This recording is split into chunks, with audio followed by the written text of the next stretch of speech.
Ya, ini surah yang rutin Rasulullah Shallallahu Alaihi Wasallam baca ya ketika hari Jumat. Biasanya sholat subuh Rasulullah bacanya ya satu surat ini, surah As-Sajdah. Yang faedahnya banyak ya. Salah satunya faedahnya ketika dibacakan surah itu ya iblis menangis katanya, iblis menangis karena ada ayat-ayat sajadah ya yang mana ketika dibacakan itu mengingatkan iblis ketika dulu disuruh sujud beliau ya iblis tidak sujud, tetapi Nabi Adam ketika disuruh sujud ya iblis Nabi Adam sujud, itulah yang membuat iblis menangis. Selanjutnya pada kesempatan hari ini ya momentumnya adalah momentum hari raya umat Kristiani yang lain. Makanya kita penting membahas bagaimana toleransi di dalam Islam. Bismillahirrahmanirrahim. Allahumma salli wa sallim ala sayyidina Muhammadin al-Fatih lima ughliq wal khatim lima sabaq nasiril haqqi bil haqqi wal hadi ila siratikal mustaqim wa ala alihi haqqa qadrihi wa miqdarihi al-azim.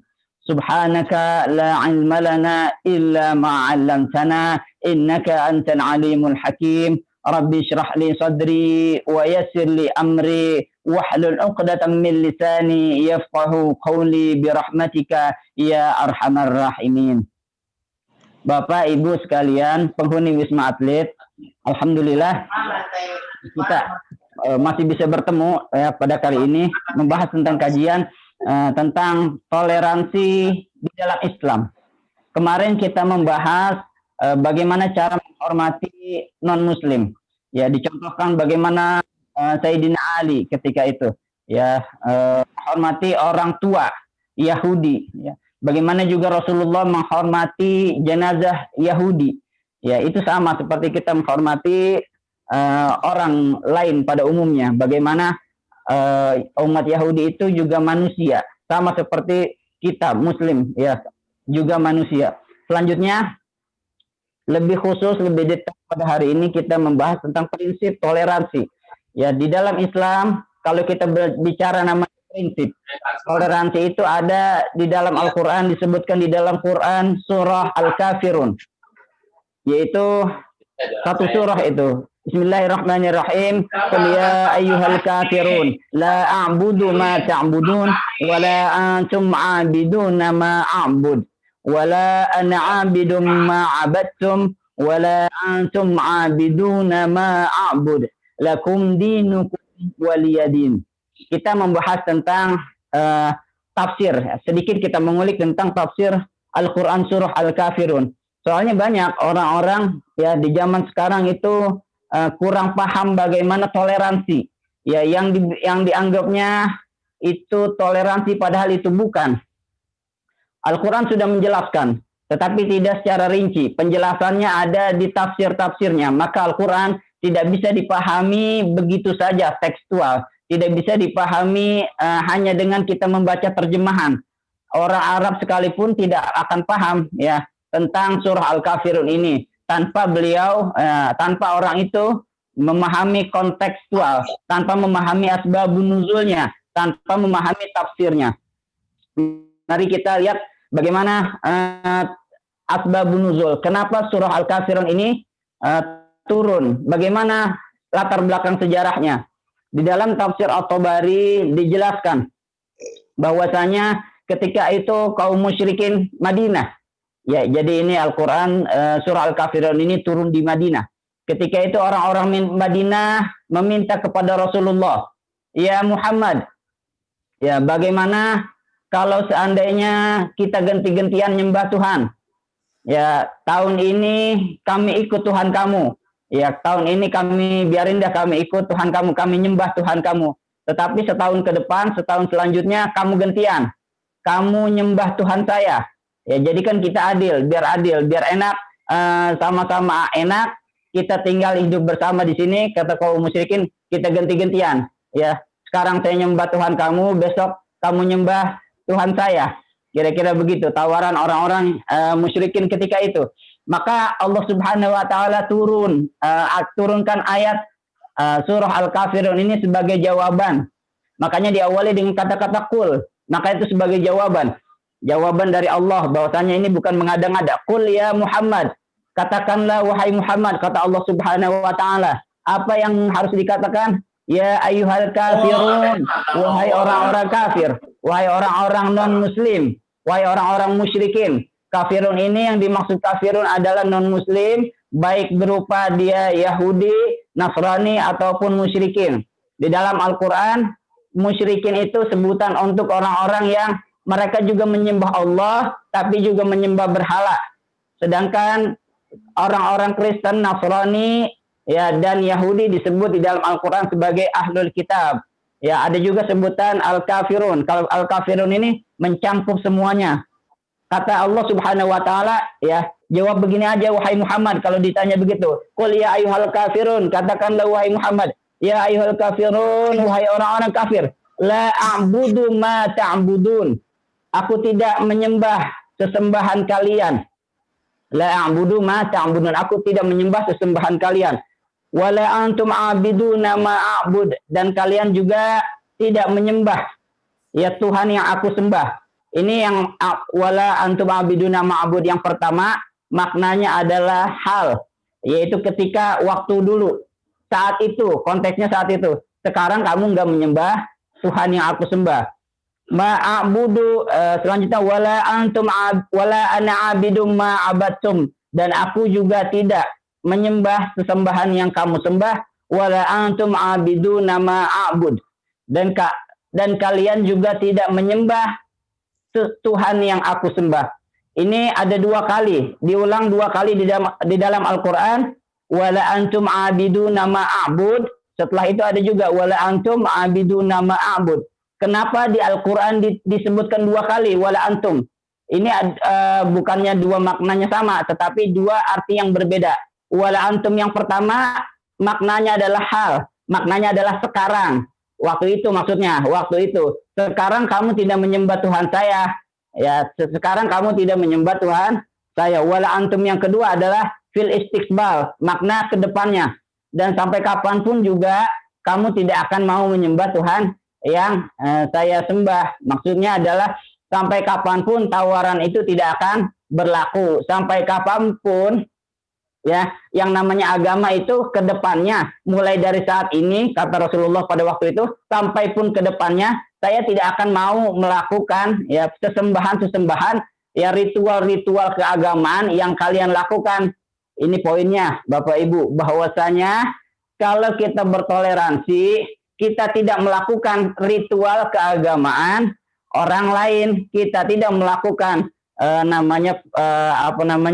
kebaktian dan lain sebagainya. Kita dilarang mengikuti yang namanya ritual keibadahan. Kita jangan ikuti apapun bentuknya, ya, apapun bentuknya kita tidak mengikuti. Itu kata Rasulullah. Wala antum yang pertama adalah di masa waktu itu, wala antum yang kedua adalah seterusnya. Bahwasanya ini ayat berlaku bukan hanya pada saat itu saja, tetapi juga seterusnya. Lakum dinukum waliyadin. Ya, ayat ini ditutup dengan kata lakum dinukum waliyadin. Ya, bagimu agamamu dan bagiku agamaku. Apa maksudnya?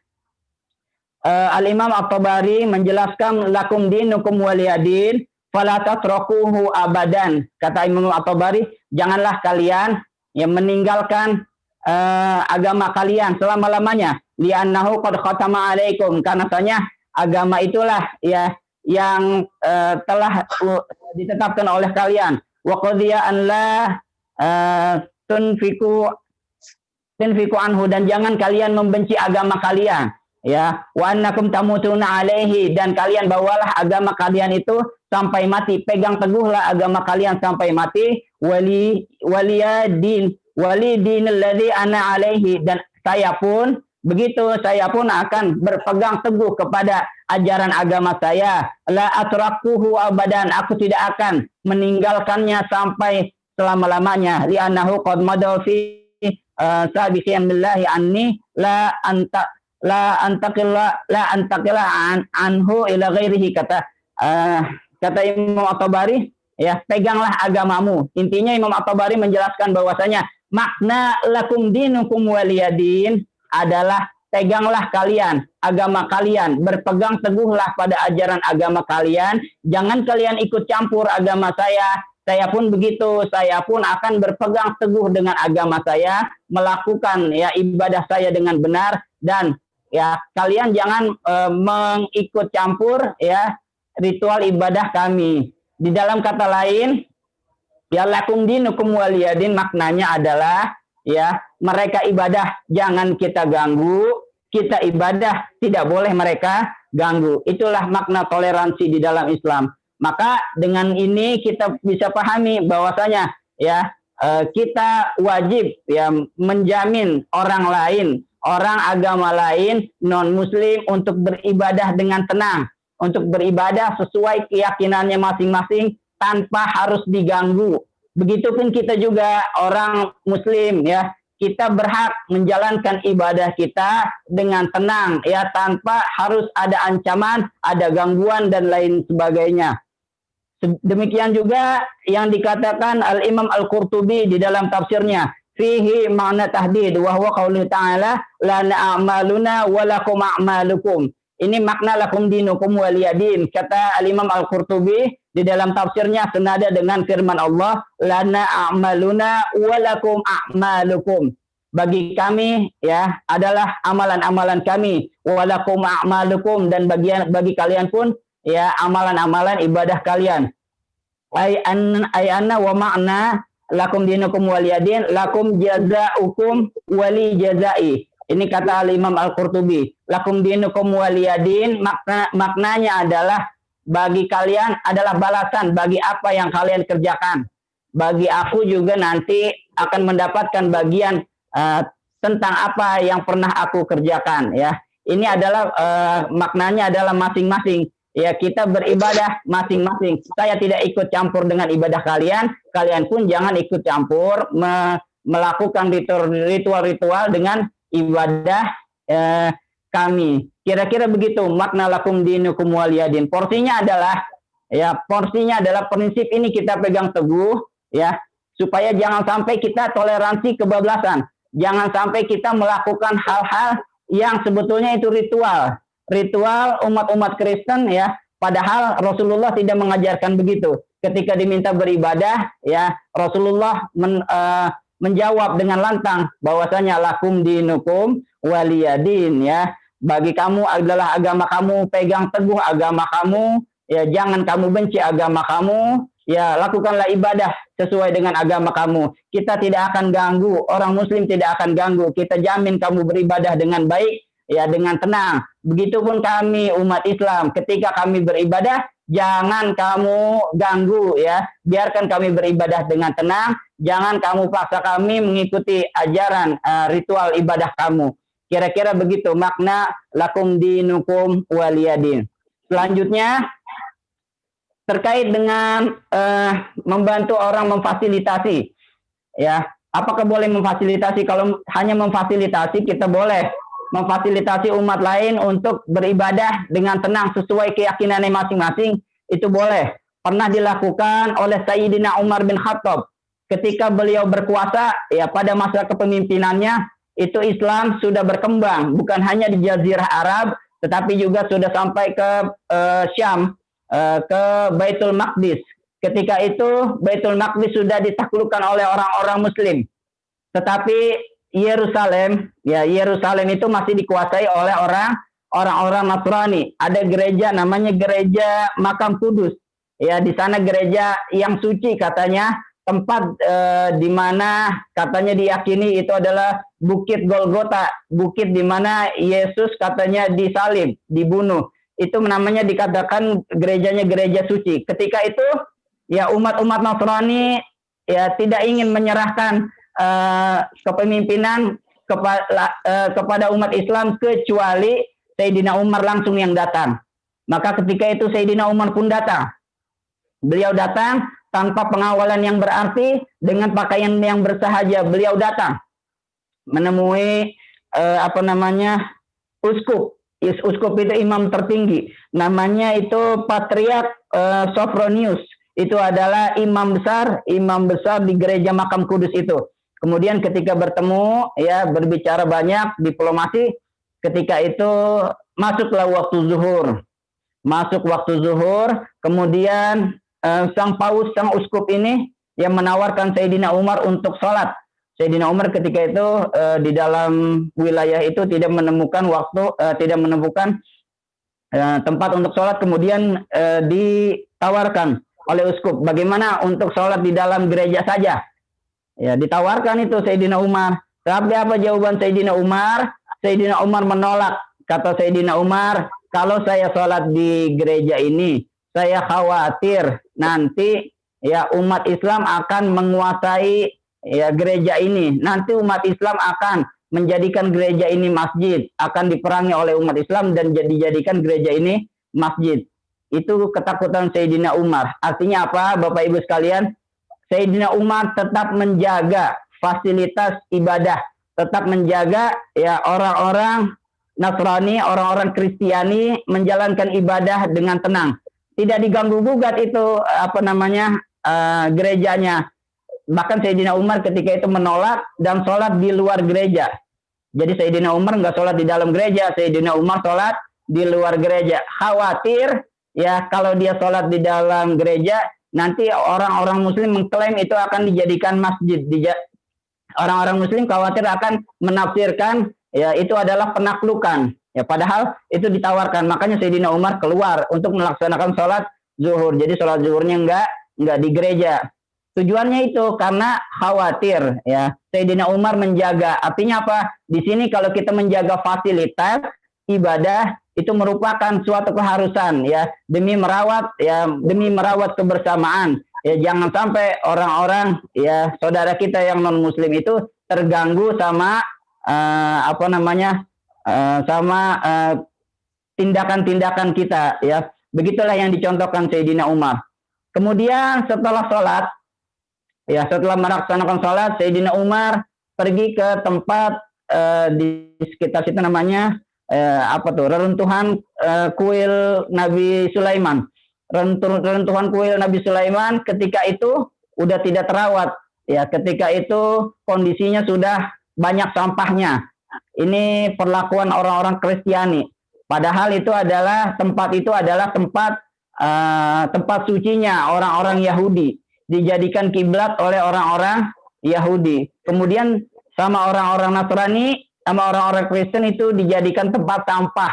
Kalau istilah kita dijadikan pelbak, itu dijadikan tempat sampah. Melihat kelakuan yang begitu, Sayyidina Umar marah. Sayyidina Umar marah. Ini kemudian menyuruh orang-orang yang ada di situ untuk membersihkan reruntuhan kuil Sulaiman itu dibersihkan. Sampai uskupnya juga disuruh bersihkan. Wah, luar biasa ini, uskupnya, imamnya disuruh bersihin sampah sama Sayyidina Umar. Artinya apa, Bapak Ibu sekalian? Ini adalah semangatnya yang patut kita tiru adalah kalau kita membersihkan gereja, membersihkan vihara dan membersihkan tempat ibadah yang lainnya itu diperbolehkan. Ya, karena itu apa? Karena itu termasuk bentuk muamalah. Ya, kita menjamin orang bisa beribadah dengan baik, dengan tenang, kita bantu bersihin. Itu nggak apa-apa. Sayyidina Umar pun bantu bersihin ketika itu. Bahkan disuruh uskupnya disuruh bersihin. Padahal uskup kan bukan orang Yahudi. Uskup itu orang Kristen. Disuruh bersihin bersama. Ini yang semangatnya yang perlu kita tiru. Bahwasanya kalau kita memfasilitasi itu boleh. Membersihkan tempat ibadah. Ya, gotong royong membangun tempat ibadah itu boleh. Sampai kita menjaga tempat ibadah. Sekedar memberikan rasa aman. Ya, supaya apa? Supaya umat yang lain bisa menjalankan ibadah dengan tenang, dengan aman, tanpa ada gangguan yang lain, itu diperbolehkan. Tetapi ingat, ya, Al-Quran surah Al-Kafirun melarang kita untuk melakukan ritualnya, untuk melakukan ibadahnya. Itu yang tidak boleh oleh Islam. Prinsipnya sudah jelas di dalam Quran surah Al-Kafirun, lakum dinukum waliyadin. Tapi ingat juga asbabun nuzulnya, bahwasanya kita tidak boleh tawar-menawar ya di dalam ibadah. Kita tidak boleh ikut ibadahnya, ritual ibadahnya orang-orang non-muslim. Kiranya itu yang bisa saya sampaikan. Mudah-mudahan yang singkat ini ada manfaatnya. Hadanallahu wa iyyakum ajma'in. Kita tutup dengan membaca kafaratul majlis.